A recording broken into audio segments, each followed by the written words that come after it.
Good evening.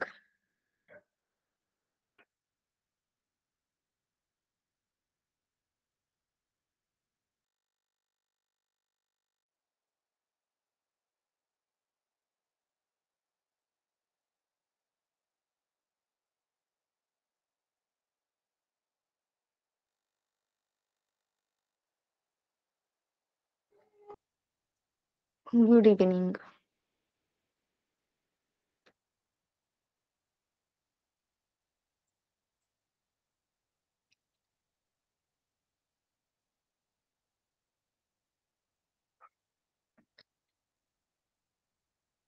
Revision हो गई कल के लेक्चर की? नोट्स रेडी है? यस। नाइस। कीवर्ड्स अपने कैटेगराइज हो गए, रेगुलर नॉन रेगुलर? यस। ओ, परफेक्ट।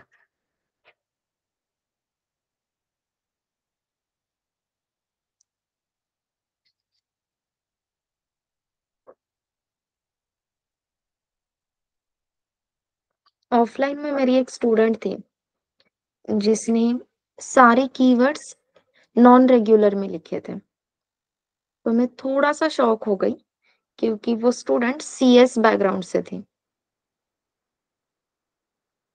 तो मैंने उसे क्वेश्चन भी किया था कि सब नॉन रेगुलर में या इर्रेगुलर में क्यों लिखे हैं आपने? तो उसने कहा नहीं मैम, यहाँ पे अगर हम स्क्रैच से सीखने वाले हैं तो फिर स्क्रैच से ही स्टार्ट करते हैं।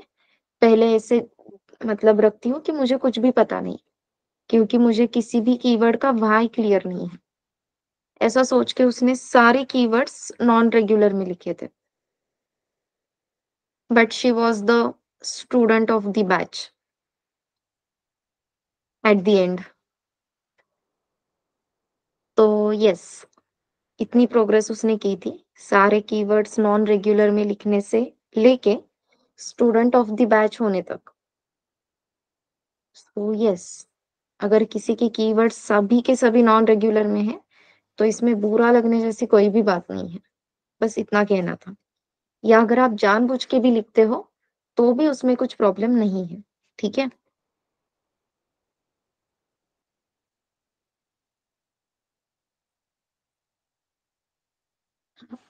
अब वो सीएस की स्टूडेंट थी इसलिए स्टूडेंट ऑफ द बैच हो गई, ऐसा बिल्कुल भी नहीं है।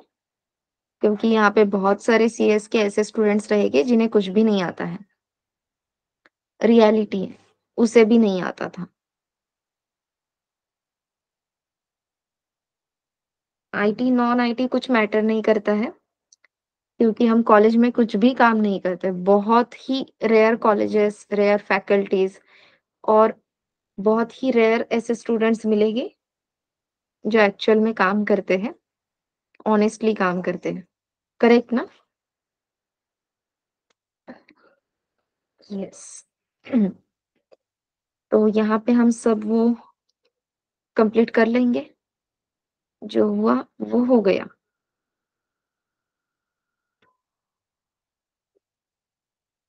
यस। हाँ, तो कल हम कहाँ पे आके रुके थे? कंपाइलेशन प्रोसेस पे। करेक्ट? सो एक बार शॉर्ट में ये कंपाइलेशन प्रोसेस आज रिवाइज कर लेते हैं और फिर हम अपना आगे का जो जर्नी है वो स्टार्ट करेंगे। सो यस, जो चीजें हमने कल देखी बस उसी चीजों को हम शॉर्ट में रिकॉल कर लेते हैं।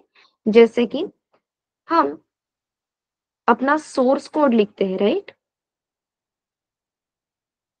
ये सोर्स कोड हम खुद से लिख रहे हैं। दैट मीन्स हम सोर्स कोड को डेवलप कर रहे हैं। We are developing the source code. Then compiler की हेल्प से अपना, अब ये सोर्स कोड जो हमने लिखा है वो इंग्लिश अलाइक सोर्स कोड है। This is in English alike language, जो अपने कंपाइलर को समझ में आती है क्या? सॉरी, अपने लैपटॉप को समझ में आती है क्या? मशीन को समझ में आती है क्या? बिल्कुल भी नहीं। सो इंग्लिश अलाइक लैंग्वेज अपने मशीन को समझ में नहीं आती है। उसे कौन सी लैंग्वेज में कोड चाहिए? उसे चाहिए बाइनरी लैंग्वेज का कोड। और बाइनरी लैंग्वेज का कोड हमें कैसे मिलेगा? With the help of compiler. So we develop the source code, then we compile that source code. We compile the source code with the help of compiler. फिर compiler as a output हमें क्या देता है? Binary file देता है. So it gives us binary file. अब binary file मिल गई, फिर इसके आगे अपना ऑपरेशन स्टार्ट होता है. डेवलप हो गया, कंपाइल हो गया, अब एक्चुअल अपनी एग्जीक्यूशन प्रोसेस, दैट मीन्स अब हम अपने कोड को एग्जीक्यूट करेंगे. जब हम कहते हैं execute the binary file, run the binary file, actual execution कौन प्रोसीड करता है? तो ओएस. तो बेसिकली जब भी हम एग्जीक्यूट करेंगे कहेंगे तो प्रोसेसिंग क्या हो रही है? It will execute binary file, it will execute binary file to get output. Okay, जैसे ही हमने कहा execute, it will execute the binary file to get output. जब हम कहते हैं it will execute binary file to get output, तो हम कौन से फाइल की बात कर रहे हैं? इस बाइनरी फाइल की. ये बाइनरी फाइल एग्जीक्यूट होगी, लेकिन इसे एग्जीक्यूट करने का काम कौन करता है? विल एग्जीक्यूट बाइनरी फाइल, ठीक है, लेकिन ये प्रोसेसिंग कौन कर रहा है? दिस इज डन बाय अपनी OS and processors.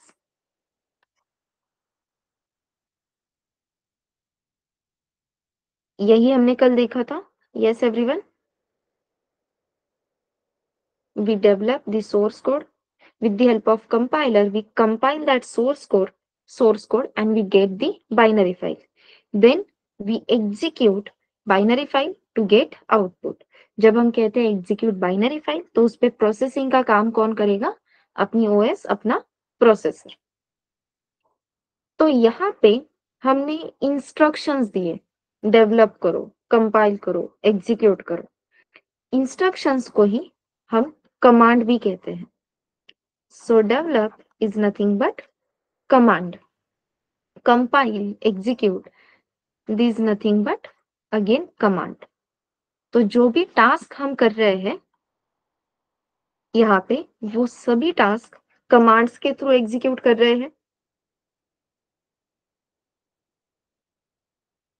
Command means simply क्या है? इंस्ट्रक्शंस. तो डेवलप ये इंस्ट्रक्शन है क्या? नहीं. यहाँ पे हम खुद से कोड लिख रहे हैं, कोड राइट कर रहे हैं नोटपैड पे, बेसिकली किसी भी टेक्स्ट एडिटर पे. देन जब हम कहते हैं कंपाइल, तो हम अपने कंपाइलर को इंस्ट्रक्शन दे रहे हैं कि ये सोर्स फाइल है, इसे बाइनरी में कन्वर्ट करो. बाइनरी फाइल रेडी हो गई, फिर हम फिर से अपने ओएस को अपने इंस्ट्रक्शन दे रहे हैं कि भाई अब इसे एग्जीक्यूट करो. अगेन हमने क्या प्रोवाइड की? कमांड.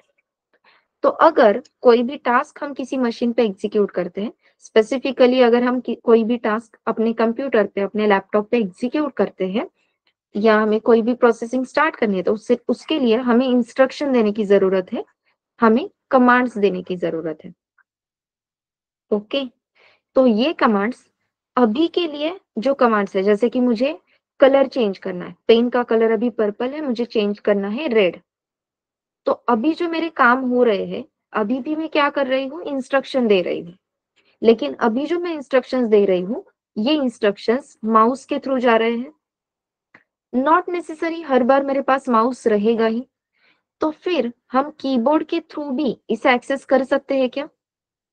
तो yes, with the help of keyboard भी हम इन्हें एक्सेस कर सकते हैं. हम अपने पूरे कंप्यूटर को with the help of keyboard assign कर सकते हैं. तो with the help of keyboard जब हम अपने कंप्यूटर को एक्सेस करते हैं, एट दैट टाइम हमें इन कमांड्स की बहुत जरूरत लगती है, और उन्हीं कमांड्स को कहा जाता है डॉस कमांड्स. अब ये जो डॉस कमांड्स है, वो अपने ऑपरेटिंग सिस्टम्स के लिए अलग अलग रहते हैं. जैसे कि लिनक्स ऑपरेटिंग सिस्टम के थोड़े बहुत जो कमांड्स है ना, वो विंडोज से अलग रहेंगे. तो अपने डॉस कमांड्स विंडोज के लिए और लिनक्स के लिए मोस्टली सेम रहते हैं, लेकिन कुछ-कुछ ऐसे भी कमांड्स हैं जो विंडोज में और लिनक्स में डिफरेंट है। तो अपना नेक्स्ट टास्क क्या रहेगा? हमें ये डॉस कमांड्स नोट डाउन करने हैं, विंडोज के लिए अलग और लिनक्स के लिए। अब कितने करने हैं? सभी के सभी बिल्कुल भी नहीं करने। हमें वो कमांड्स का डिस्क्रिप्शन पढ़ के समझ में आता है कि इसका काम क्या है, ये जनरली कहाँ पे यूज होते हैं, इनका रेगुलर यूज है क्या? जैसे कि मुझे एक फ़ोल्डर क्रिएट करना है, फ़ोल्डर को ही डॉस कमांड्स में डायरेक्टरीज़ कहते हैं। मुझे न्यू डायरेक्टरी क्रिएट करनी है, ये कॉमन टास्क है, हमें डेली बेसिस पे लगता है। न्यू फाइल क्रिएट करनी है, ये भी टास्क हम डेली बेसिस पर करते हैं। एक फाइल को दूसरे फाइल में कॉपी करना है, अगेन रेगुलर टास्क है। पूरा एक फाइल एक फ़ोल्डर से उठा के दूसरे फ़ोल्डर में रखनी है, रेगुलरली करते हैं। देन आपके पास एक वर्ड डॉक्यूमेंट है और मैंने आपको कहा कि उस वर्ड डॉक्यूमेंट में ये सेंटेंस है क्या, एक बार चेक करो। तो आप लाइन बाय लाइन वो डॉक्यूमेंटेशन पढ़ते हो क्या? या आप सर्च करोगे?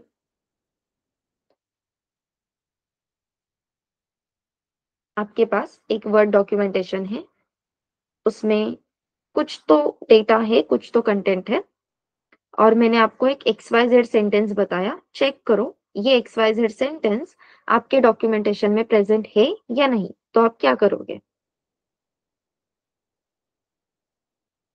सर्च। और अपने वर्ड डॉक्यूमेंट में सर्च का फाइंड का ऑप्शन इजीली अवेलेबल है। सो बेसिकली किसी भी फाइल से कोई स्ट्रिंग चेक करना, ये भी अपना देखा जाए तो बेसिक और रेगुलर टास्क है। तो अभी मैंने बात करते करते आपको कुछ बेसिक टास्क बता दिए, तो हमें ऐसे basic DOS commands note down करने हैं नोटबुक में। ठीक है? Create directory, change directory, folder change करना, एक फ़ोल्डर से दूसरे फ़ोल्डर में जाना, न्यू फ़ाइल क्रिएट करना, एक फ़ाइल को यहाँ से वहाँ मूव करना मतलब शिफ्ट करना, देन एक फ़ाइल को दूसरे फ़ाइल में कॉपी करना, किसी फ़ाइल को डिलीट करना है तो वो डिलीट करने आना चाहिए। ये जो बेसिक डॉस कमांड्स हैं, ये आपको नोट डाउन करने हैं। क्लियर है?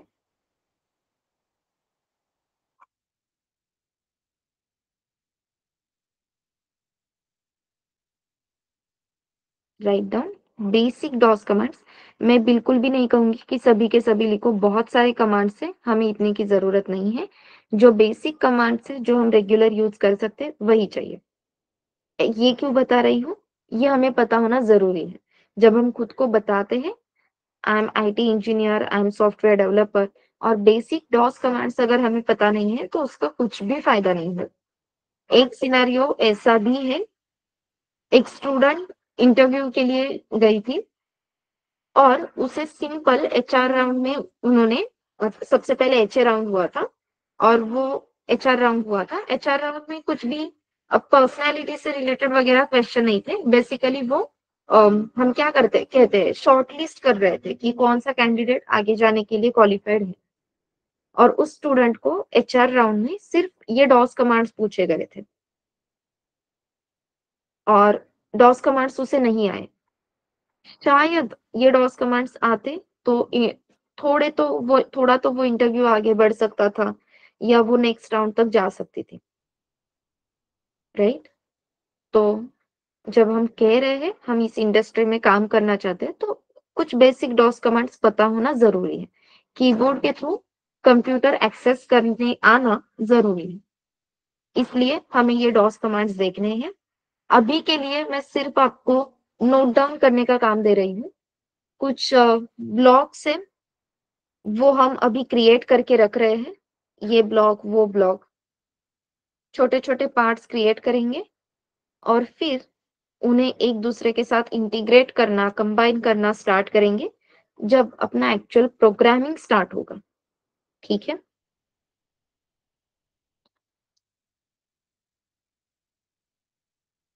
Okay everyone, can I get thumbs up और ओके?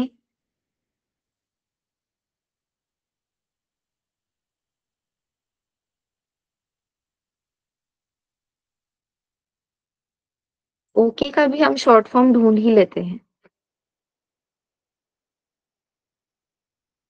यस। बहुत सारे ये जो शॉर्ट फॉर्म्स है वो मैं ऑनलाइन के सेशंस लेते वक्त सीख गई हूँ। जैसे कि वीबी का मतलब वॉइस ब्रेक होता है, सीसी का मतलब क्रिस्टल क्लियर होता है, सिर्फ सी मतलब क्लियर होता है। पहले सीसी आता था तो मुझे समझ में नहीं आता था कि स्टूडेंट्स क्या कहना चाहते हैं, क्लियर है या नहीं, लेकिन वो तो क्रिस्टल क्लियर बोल रहे थे। फिर मुझे अच्छा लगा, अरे वाह, नाइस। हाँ, तो ये शॉर्टकट्स हमें भी यूज करने हैं, ठीक है, जब टाइम आएगा तब। तो हाँ, ये डॉस कमांड्स तो हमें नोट डाउन करने हैं। कंपाइलेशन प्रोसेस हमने शॉर्ट में रिवाइज कर ली है। ये compilation process literally as it is मैं आपको जब कोड करेंगे तब दिखाऊंगी कि सोर्स कोड डेवलप हो गया, फिर कंपाइलर के थ्रू हमने उसे कंपाइल किया, और फिर कंपाइल की हुई जो फाइल है, बाइनरी फाइल ही हम एग्जीक्यूट कर रहे हैं। ये एक्चुअल डेमो भी हम देखेंगे, बट एज आई सेड जब कोडिंग स्टार्ट होगा तब। अब ये सब डिस्कशन कंपाइलेशन प्रोसेस का डिस्कशन हमने कहाँ से स्टार्ट किया था? डेटा टाइप से। तो डेटा टाइप्स की हेल्प से हमें क्या समझ में आता है? कौन से टाइप का डेटा स्टोर करना है और उस डेटा को स्टोर करने के लिए कितनी मेमोरी जरूरी है। अब कौन से टाइप का डेटा है वो समझ में आ गया, कितनी मेमोरी जरूरी है वो भी समझ में आ गया, लेकिन मेमोरी असाइन कहाँ पे करोगे? तो अब अपना की पॉइंट यहाँ पे इंट्रोड्यूस होता है, विच इज मेमोरी डायग्राम।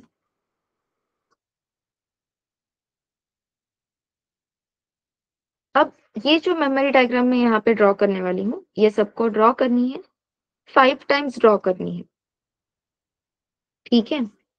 तो ये मेमोरी डायग्राम पहले तो हम देख लेते हैं कैसे होती है। Late us see that.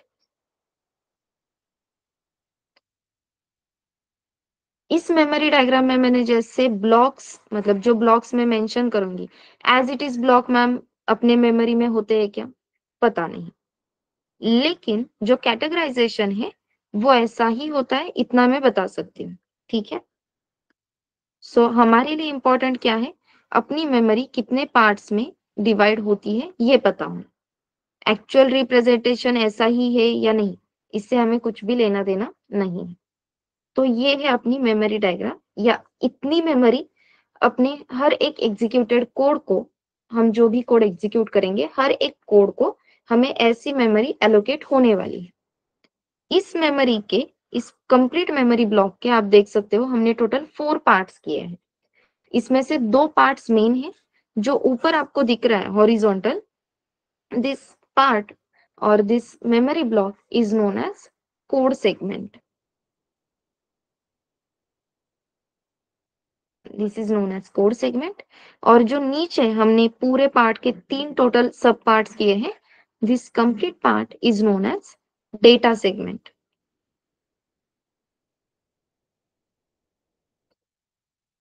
तो जो भी कोड हम एग्जीक्यूट करेंगे हर एक कोड के लिए ऐसी ही मेमोरी एलोकेट होती है, और या फिर आप ऐसा कह सकते हो जो भी मेमोरी अपने कोड को एलोकेट होती है वो ऐसे 2 पार्ट्स में डिवाइडेड रहती है, कोड सेगमेंट और डेटा सेगमेंट। फिर डेटा सेगमेंट में अपने सब पार्ट्स है। This part is known as stack, this part is known as global and static, and this part is known as heap. So stack memory location, global and static memory location, heap memory location.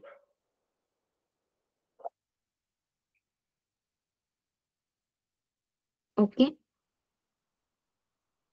तो जब भी आप कोई binary file execute करोगे, that means code execute करोगे, तो हमें ये कंप्लीट मेमोरी ब्लॉक सिर्फ उस स्पेसिफिक कोड के लिए एलोकेट होगा। लेकिन ये मेमोरी ब्लॉक एलोकेट कहाँ पे होगा? मेमोरी पे होगा, ठीक है, लेकिन आप ही बताओ अपने कंप्यूटर में कितनी टाइप की मेमोरी होती है? How many types of memory are present in our laptop? Mobile पे भी कह सकते हो, 2। कौन से टाइप के मेमोरीज है वो? Which are those type?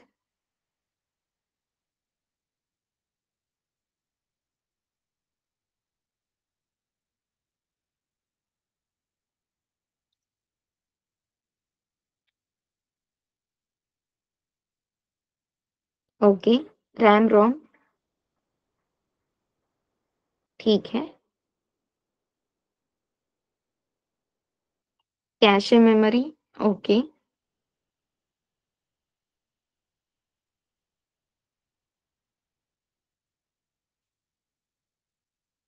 तो ठीक है, थोड़ा क्वेश्चन चेंज कर देती हूँ।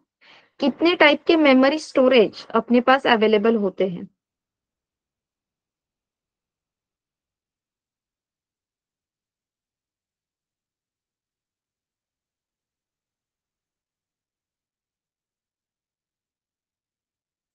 तो यस, अपने पास दो टाइप के मेमोरी स्टोरेज अवेलेबल होते हैं, which is known as primary memory and secondary memory. इस प्राइमरी को बीच में लिखते हैं क्योंकि इसका काम लगने वाला है, ठीक है। सो मेमोरी स्टोरेज में अपने पास दो टाइप है, प्राइमरी मेमोरी और सेकेंडरी मेमोरी। जब हम कहते हैं प्राइमरी मेमोरी, तो प्राइमरी में ही आपकी रैम और रोम ये दोनों भी कंसीडर हो जाता है। फिर सेकेंडरी में क्या आते हैं? आपके हार्ड डिस्क, फिर एचएचडी हो सकता है, एचडीडी हो सकता है, एसएसडी हो सकता है। ये कहाँ पे आएंगे? आपके सेकेंडरी मेमोरी में, ठीक है। अब रैम और रोम को प्राइमरी क्यों कहा जाता है, हार्ड डिस्क को सेकेंडरी क्यों कहा जाता है, तो ये रीजन हम शॉर्ट में देख लेते हैं।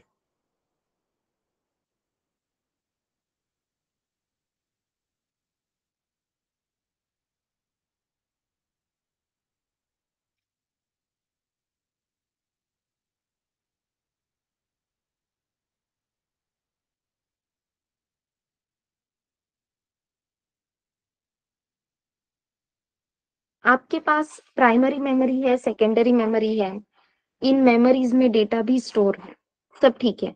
लेकिन उस डेटा पे काम करने के लिए, प्रोसेसिंग करने के लिए अपने पास सेंट्रल प्रोसेसिंग यूनिट ये होना जरूरी है। Central processing unit is important to process the data which we have on primary memory, on secondary memory. Correct है? तो अब ये जो अपना सेंट्रल प्रोसेसिंग यूनिट है, जो अपने डेटा पे, अपने सॉफ्टवेयर पे काम करता है, प्रोसेसिंग का फ्लो डिसाइड करके देता है, इन सब चीजों के लिए से इस सीपीयू को डेटा का एक्सेस होना जरूरी है। अब अपना ये जो सीपीयू है, सेंट्रल प्रोसेसिंग यूनिट जो है, वो अपनी हार्ड डिस्क से डायरेक्ट कम्युनिकेट नहीं कर सकता। फिर अपने सेंट्रल प्रोसेसिंग यूनिट को हमेशा किसके साथ कम्युनिकेट करना होगा? प्राइमरी मेमोरी के साथ। तो इस रैम को प्राइमरी मेमोरी कहने का रीजन ही ये है। सीपीयू प्राइमरी मेमोरी के साथ या रैम के साथ डायरेक्टली कांटेक्ट में रहता है, या सीपीयू उससे डायरेक्ट कांटेक्ट कर सकता है, इसीलिए उसे हम प्राइमरी मेमोरी कहते हैं। सीपीयू हार्ड डिस्क से डायरेक्ट कांटेक्ट नहीं कर सकता, वहां से डायरेक्ट डेटा फेच नहीं कर सकता, इसीलिए हम उसे सेकेंडरी कहते हैं। अब एक्चुअल प्रोसेसिंग होती कैसे है वो देखो। मुझे इस वर्ड डॉक्यूमेंट पे कुछ तो काम करना था, ऐसा हम समझ लेते हैं, ठीक है। ये कुछ तो वर्ड डॉक्यूमेंटेशन है, हमें इस पे काम करना है। तो मुझे सबसे पहले क्या करना होगा? यहाँ पे जाके वर्ड, ये जो एप्लीकेशन है, इसे ओपन करना होगा। सो थोड़ा सा इसे ना हम ओपन इन फाइल लोकेशन करके देखते हैं। फाइल लोकेशन में इस फाइल का नाम क्या है वो प्रॉपर्टीज में जाके चेक करते हैं। So let us see the properties. तो यहाँ पे वर्ड की प्रॉपर्टीज में आपको जो टारगेट दिख रहा है, यहाँ पे एक्सटेंशन दिख रहा है आपको। एक्सटेंशन जरा रीड कर सकते हो? हाँ, अगर लैपटॉप से कनेक्ट किया है तो आसानी से दिख जाएगा आपको। .exe। साक्षी, अ, बाकी सबको स्क्रीन विजिबल है, एक बार आपका नेटवर्क चेक कर लेना, ठीक है?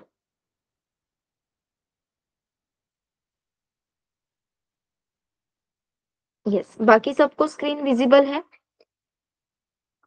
सबको एक्सटेंशन दिखाई दिया है। यस।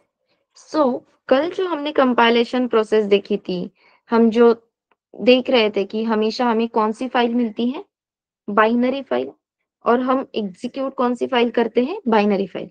तो इसका पीओसी भी हमें मिल गया। जो वर्ड हम अभी तक यूज कर रहे हैं, एमएस वर्ड, उसकी भी हमारे पास क्या है, डॉट ईएक्सी फाइल है। इस डॉट ईएक्सी फाइल को हम एग्जीक्यूट कर रहे थे इतने दिन। डबल क्लिक मतलब ये क्या है, उसे एग्जीक्यूट की कमांड देना। तो जब मैं इस अब ये डॉट ईएक्सी फाइल का मेमोरी लोकेशन क्या रहेगा, कहाँ पे स्टोर रहेगी ये डॉट ईएक्सी फाइल?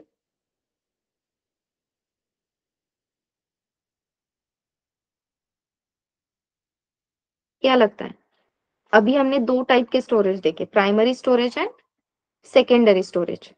नहीं, स्टैक पे नहीं जाते हैं, simple primary storage and secondary storage, correct? तो ये डॉट ईएक्सी फाइल अभी कहाँ पे स्टोर है?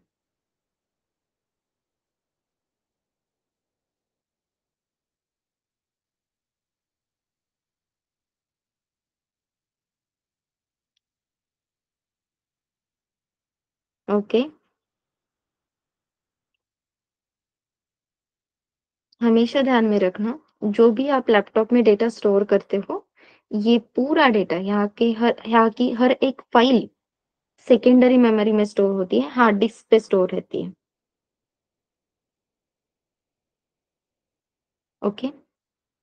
यस आकाश, हम उस पॉइंट को रिविजिट करेंगे, अभी का जो फ्लो है वो ब्रेक नहीं करते हैं, ठीक है? यस। तो हम जो भी डेटा अपने मोबाइल में, अपने लैपटॉप में स्टोर करते हैं, ये सभी डेटा अपने हार्ड डिस्क पे स्टोर रहता है।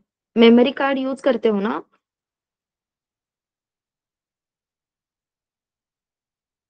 अब शायद कोई भी यूज नहीं करता है।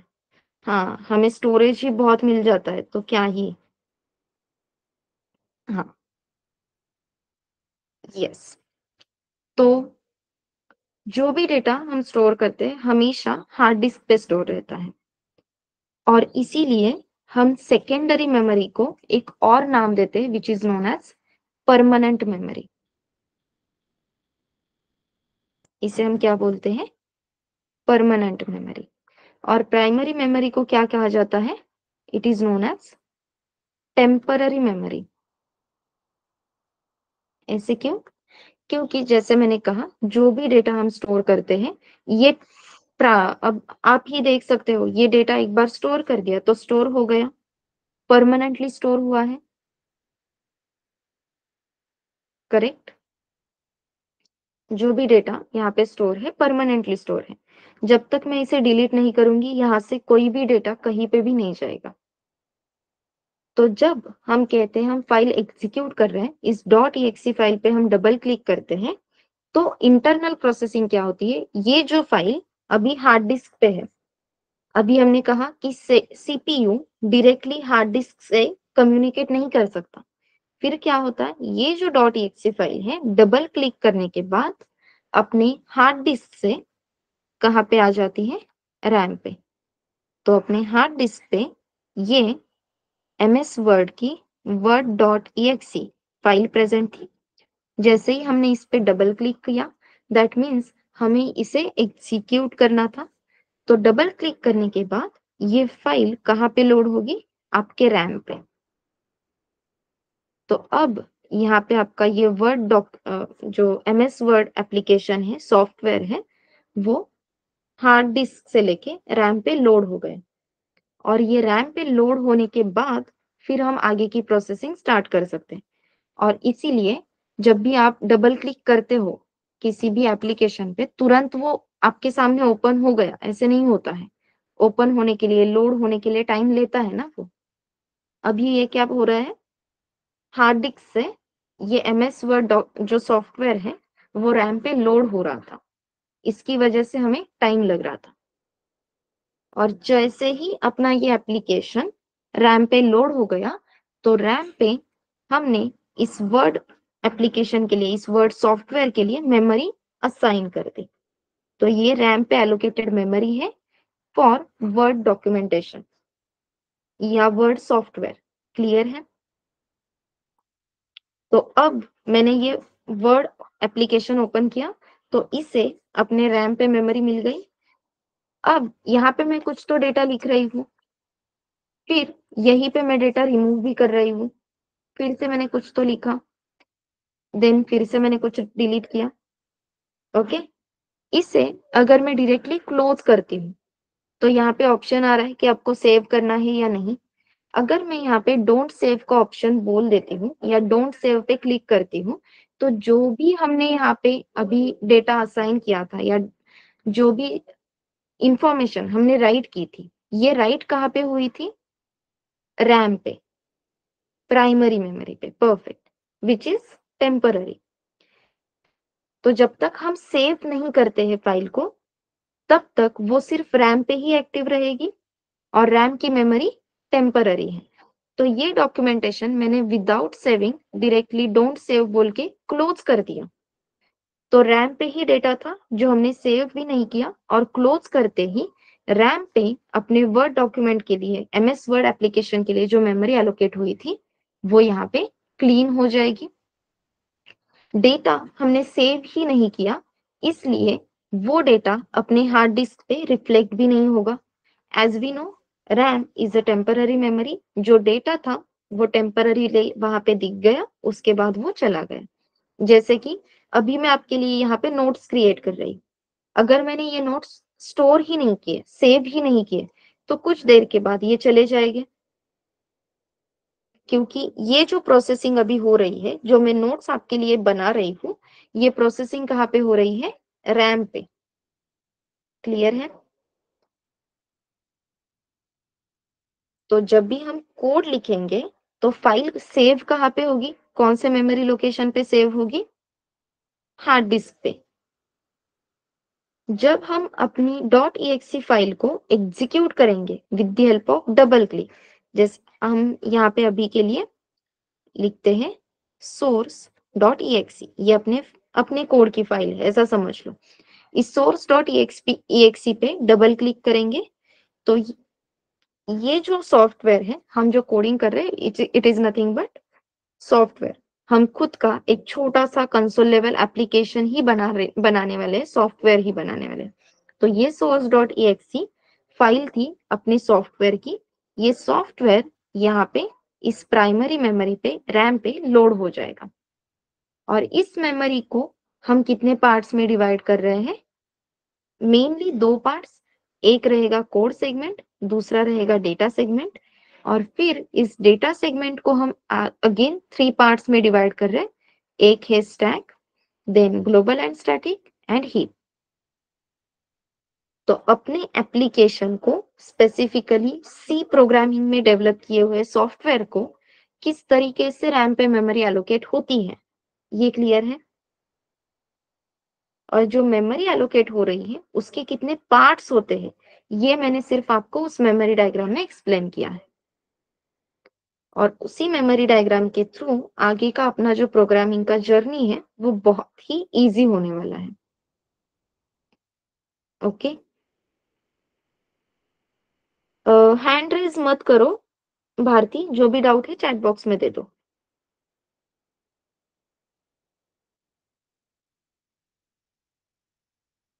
हाँ, मैं रुकी हूँ, आपको जो भी डाउट्स है वो पहले क्लियर कर लेते, फिर आगे जाएंगे।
यस आकाश, आप वो डॉट एक्सी फाइल का कौन सा डाउट बोल रहे थे? वो मुझे फिर से एक बार बताओ, तभी मैं एक्सप्लेन कर सकती हूँ।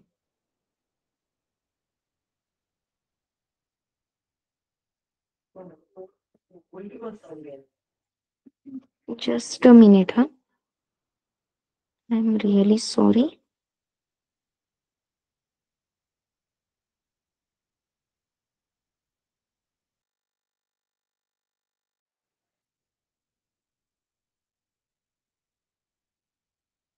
यस,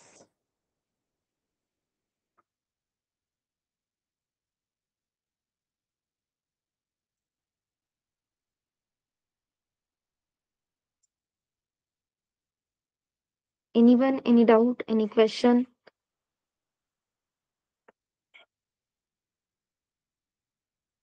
भारती, आपको क्या डाउट था?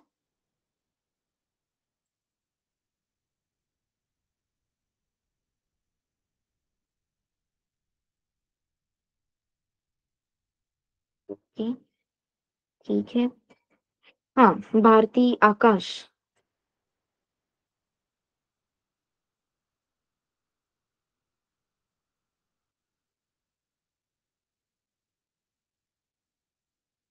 नो, अच्छा ठीक है।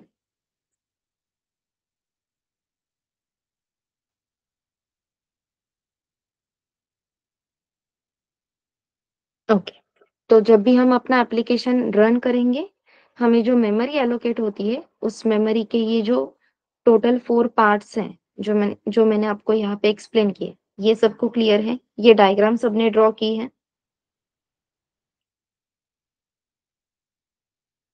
यस। अब यहाँ पे आपने देखा होगा कि ये जो स्टैक है, इसे मैंने ओपन एंडेड रखा है, क्योंकि स्टैक हमेशा ओपन एंडेड ही रहता है। ठीक है, सो stack is nothing but one of the form for data storing, या डेटा स्टोर करने के लिए जो स्ट्रक्चर्स हमने क्रिएट किए हैं, बहुत सारे स्ट्रक्चर्स है डेटा स्टोरिंग के लिए, which is known as data structures, जो हम इन डिटेल पढ़ने ही वाले हैं। इसमें से ही एक पॉइंट है which is known as stack. तो ये जो स्टैक होता है, हमेशा वन साइड से ओपन रहता है, सो दैट हम वहां से एंट्री ले सकते हैं। तो स्टैक के लिए एंट्री पॉइंट और एग्जिट पॉइंट एक ही होता है। तो मैंने यहाँ पे सबसे पहले जावा की बुक्स एंटर कर दी, फिर मैंने सीपीपी की बुक एंटर की, फिर बीच में ही मैंने पाइथन की बुक ऐड की है, then dot net, then C, and then android. ये सभी बुक्स है, ठीक है। जैसे मैंने कहा, स्टैक को सिर्फ एक ही एंड है, तो जैसे मैं बुक्स एंटर करते गई, जो भी बुक मैं ऐड करूंगी वो टॉप पे रह रही है। अब मुझे इस पूरे ब्लॉक में से बुक्स निकालने हैं, तो सबसे पहले कौन सी बुक बाहर आएगी? क्या लगता है इसमें से सबसे पहले? परफेक्ट, सबसे पहले अपनी ये जो एंड्रॉइड की बुक है वो बाहर आएगी, क्योंकि वो टॉप पे है। तो टॉप मोस्ट जो बुक है वो पहले बाहर आएगी।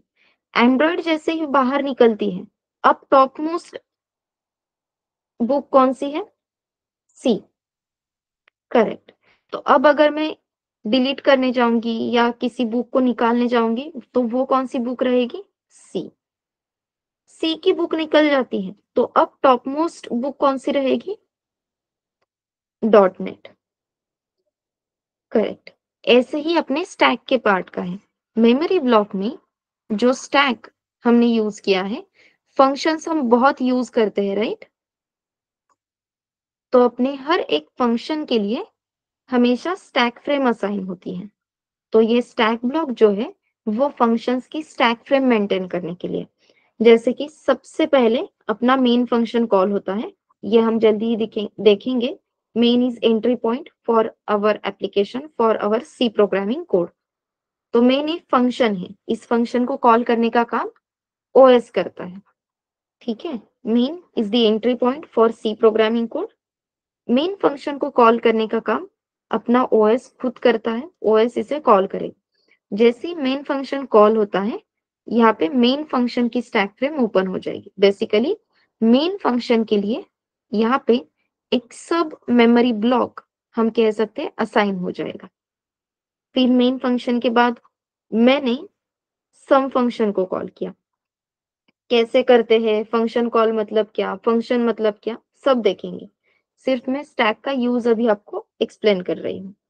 सम फंक्शन कॉल किया तो यहाँ पे सम फंक्शन, इस फंक्शन के लिए अलग से स्टैक फ्रेम ओपन होगी।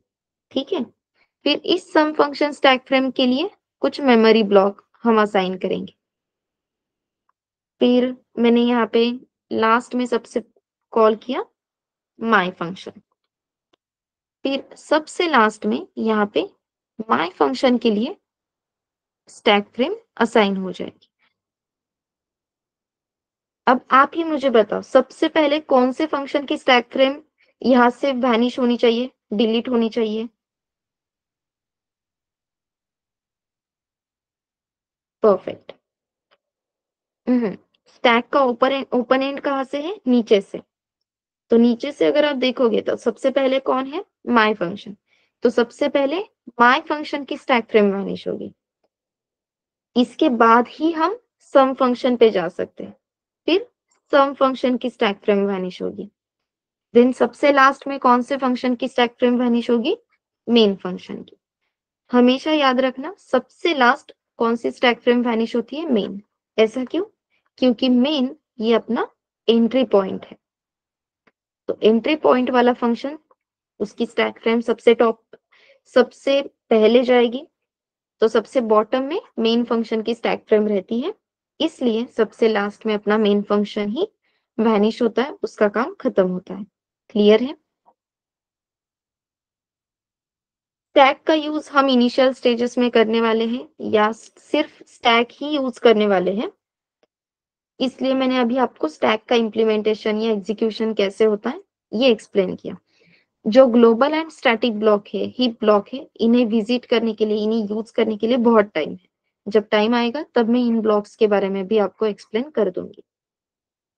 करेक्ट, आप ऐसा कह सकते हो। जो भी चीज अपने स्टैक में सबसे पहले एंटर होती है वो सबसे लास्ट में बाहर जाती है, इसीलिए स्टैक के मैकेनिज्म को क्या कहा जाता है? First in last out.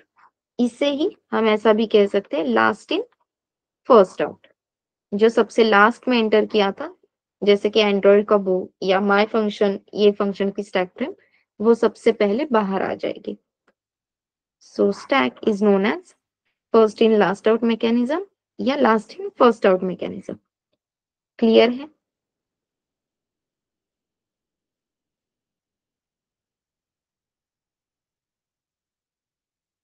तो ये मेमोरी डायग्राम क्या रिप्रेजेंट कर रही है, ये भी सबको क्लियर हो गया? पक्का?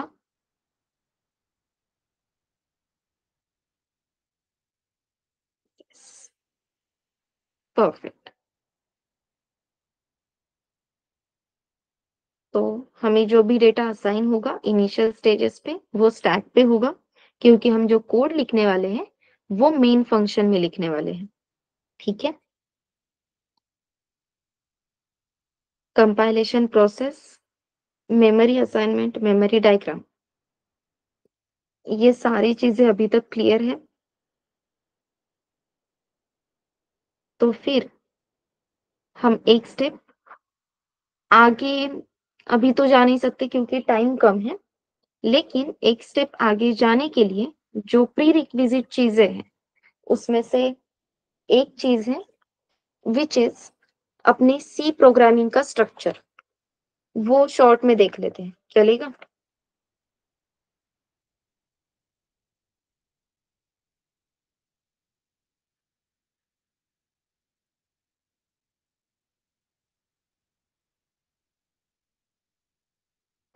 सी प्रोग्रामिंग का स्ट्रक्चर तो ठीक है, लेकिन कोडिंग स्टार्ट करने के लिए पहले डेटा टाइप्स चाहिए ना। तो जो टॉपिक हमने स्टार्ट किया है उससे पहले कंप्लीट कर लेते हैं डेटा टाइप का ही जो टॉपिक है वो। सो let us list down the data types जो हमें पता है। अभी जो हम डेटा टाइप्स के बारे में बात कर रहे हैं वो बेसिक डेटा टाइप्स है।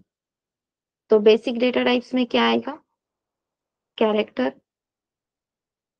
Integer, float, double, and then void। तो ये 5 अपने बेसिक डेटा टाइप्स हैं।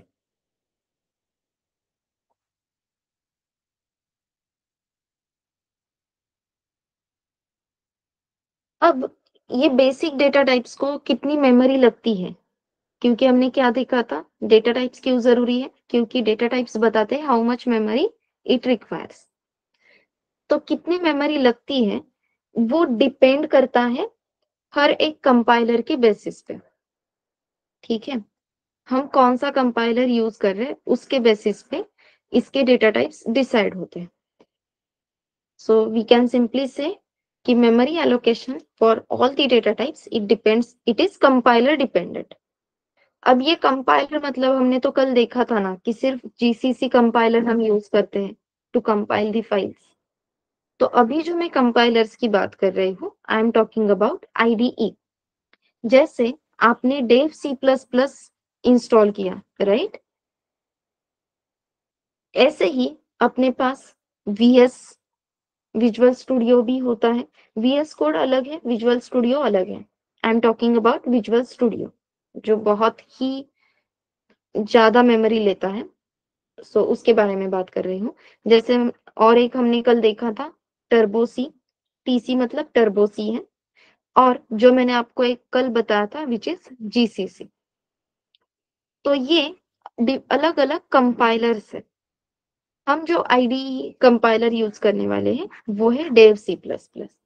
ऐसे ही वीएस रहता है, टर्बो सी रहता है, जीसीसी रहता है। तो इन कंपाइलर्स के बेसिस पे plus compiler plus machine. Machine मतलब मैं किसके बारे में बात कर रही हूँ, आपके लैपटॉप के बारे में। सो कंपाइलर प्लस मशीन, इनका कॉम्बिनेशन जो भी रहेगा वो सेटअप होके डिसाइड होता है आपके कौन से डेटा टाइप को कितनी मेमोरी बाइट असाइन होके। ये पॉइंट क्लियर है?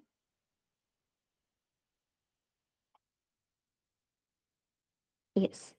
जस्ट अ मिनट, मैं इसे थोड़ा सा नीचे लेती हूँ तो मुझे। तो हम कुछ बेसिक जो मतलब कंपैरिजन के लिए जो अपने लिए लगने वाले कंपाइलर है वो पहले मेंशन कर लेते हैं। टर्बोसी, देन विजुअल स्टूडियो और अपना डेव सी प्लस प्लस एक जैसे ही काम करते हैं, इनमें ज्यादातर डिफरेंस नहीं दिखाई देता है। And then GCC. तो मेन हम ये तीन ही कंपाइलर्स देखने वाले हैं for comparison. And as I said, compiler plus आपकी मशीन 32 बीट्स की है या 64 बीट्स की है, इसके ऊपर भी अपना जो मेमोरी एलोकेशन है वो चेंज होते रहता है। कितने बाइट्स असाइन होंगे, कितनी मेमोरी असाइन होगी, ये अपना मशीन कितने बीट्स का है इसके ऊपर भी डिपेंड कर देता है करता है। तो कैरेक्टर डेटा अगर आपको स्टोर करना है तो टर्बो सी में इसे 1 बाइट मेमोरी लगती है।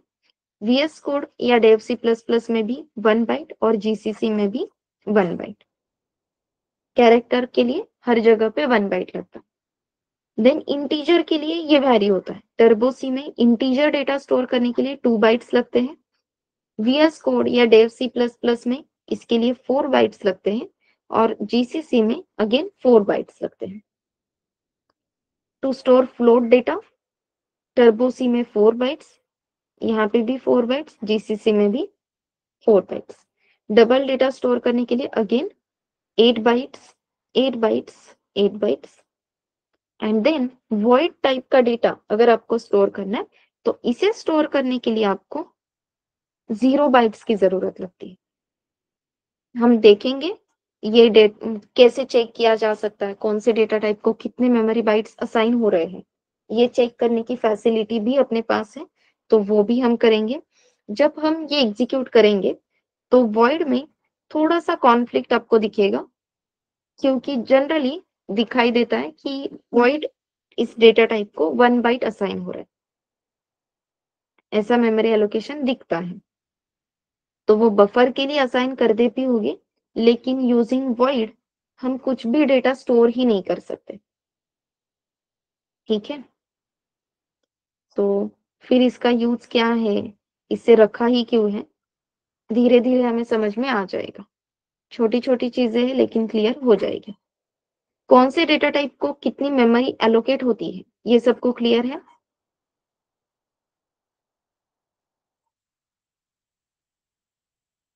यस। आज आपको डॉस कमांड्स तो लिखने ही हैं, लेकिन डॉस कमांड्स के साथ आपको एक और काम करना है, ठीक है? वो काम क्या है? आपको डेटा टाइप्स ढूंढने हैं, डेटा टाइप्स इन सी। आप कहोगे ये तो 5 है ना, लेकिन जब आप सर्च करोगे डेटा टाइप्स इन सी, तो आपको unsigned integer, signed integer, unsigned, then long integer, short integer, ऐसे बहुत सारे डेटा टाइप्स मिलेंगे। तो आपको ये डेटा टाइप्स मेंशन करने, जैसे मैंने अभी मेंशन किए। आपको आपको हर एक डेटा टाइप के लिए कितनी मेमोरी लगती है, memory bytes required. Long float रहता है। हाँ, लॉन्ग डबल भी लिख सकते हैं, कोई प्रॉब्लम नहीं उसमें। हाँ, so back to the homework. क्या करना है? डेटा टाइप्स इन सी एक साइड में लिखने हैं, देन उसी के साइड में उसे उस डेटा टाइप को स्टोर करने के लिए या उस डेटा टाइप का डेटा स्टोर करने के लिए कितने मेमोरी बाइट्स रिक्वायर्ड है, वो नोट डाउन करने हैं। देन रेंज करके एक फैक्टर होता है, हर एक डेटा टाइप की रेंज मेंशन की होती है, तो हमें वो रेंज नोट डाउन करनी है, range of that data type, ठीक है? And third is known as format specifier. उस डेटा टाइप का डेटा एक्सेस करने के लिए फॉर्मेट स्पेसिफायर क्या है? ओके,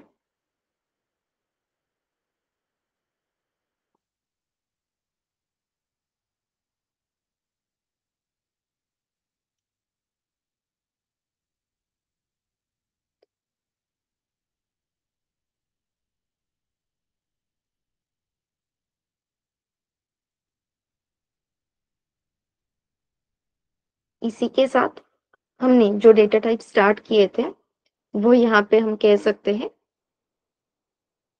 उसे एक एक्चुअल पोजीशन पे लाके हमने स्टॉप कर दिया, क्योंकि डेटा टाइप्स मेमोरी लोकेशन कितनी मेमोरी असाइन करनी है ये डिसाइड करते हैं क्या? करते हैं, लेकिन वो मेमोरी स्टोर कहाँ पे होती है, ये समझने के लिए अपनी मेमोरी डायग्राम, अपना मेमोरी स्टोरेज, ये चीजें समझना जरूरी था। तो वो हो गया, डेटा टाइप्स देख लिए।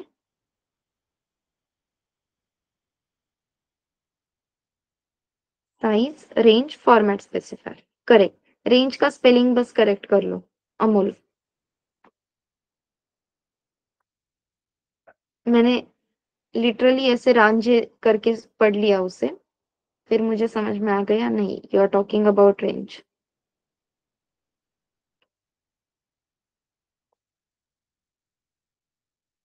Yes, range. क्लियर है everyone? Memory diagram 5 times draw करनी है, डॉस कमांड्स लिखने हैं, और डेटा टाइप्स इन सी हमें नोट डाउन करने हैं। ओके, हो जाएगा?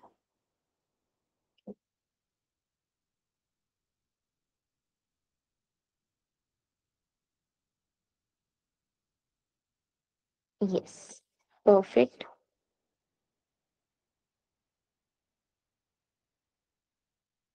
ओके, इतना अगर कर लिया है तो एक और छोटा सा होमवर्क दे दूं क्या मैं आपको?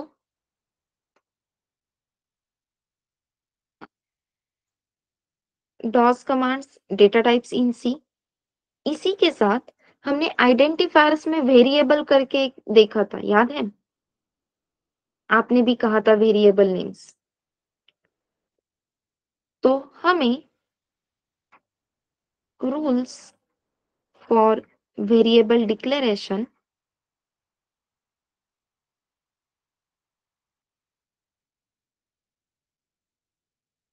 इन सी, ये भी देखना है, ठीक है? Rules for variable declaration in C.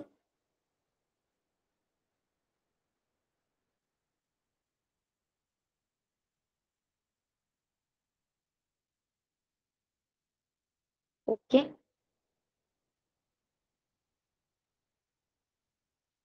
With the help of all these blocks कल हम अपना पहला कोड लिखेंगे, अगर ये सभी ब्लॉक्स रेडी है तो, नहीं तो फिर हम आगे नहीं जा सकते।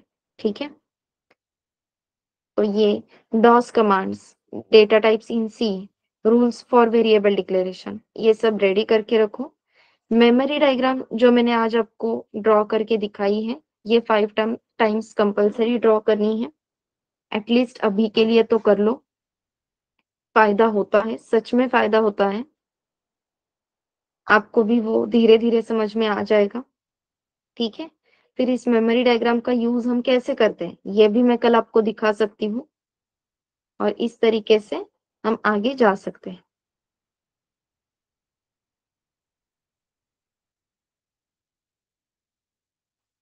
होमवर्क क्लियर है? यस, चलो फिर कल मिलते हैं।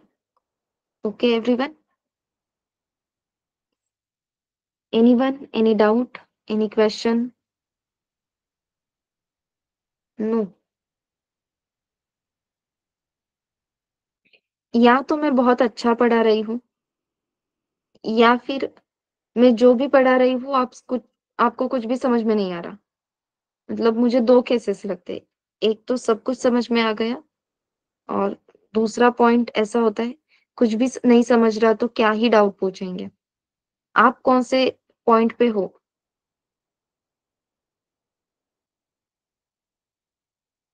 सर्व समझता है, ओके, समझता है।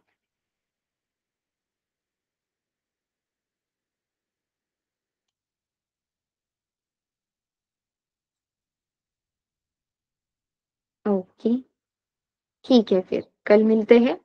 सभी ब्लॉक्स को एक साथ कंपाइल करेंगे कल, और हमने अभी तक क्या रेडी किया था, कौन से ब्लॉक रेडी किए थे, ये हमें और अच्छे से कल क्लियर हो जाएगा।